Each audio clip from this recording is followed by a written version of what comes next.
Pemerintah Kota Makassar terus bergerak melakukan percepatan penanganan COVID-19, salah satunya dengan membentuk tim COVID Hunter yang akan bertugas melakukan tracing pada kontak suspek, mendapat dukungan penuh dari DPRD Kota Makassar.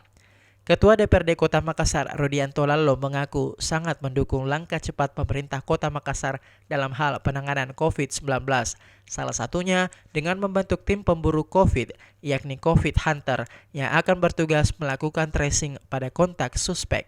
Menurut politisi Nasdem ini, Kota Makassar harus segera terbebas dari pandemi, sehingga langkah percepatan perlu dilakukan oleh Wali Kota Makassar sebagai penanggung jawab kesehatan dari seluruh warga Kota Makassar. Rudianto lalu menyebut dengan adanya Satgas yang tergabung dalam Makassar Recover saling bersinergi dalam hal menekan penularan COVID-19, di mana tim detektor melakukan pemeriksaan di rumah-rumah warga. Satgas Raika menjadi penegak protokol kesehatan dengan mengurai kerumunan, dan COVID Hunter melakukan pengejaran terhadap kontak suspek mulai dari orang rumah, rekan kerja, hingga di tempat ibadah pasien. Ira Hairudin, Fajar TV dan Fajar Radio melaporkan.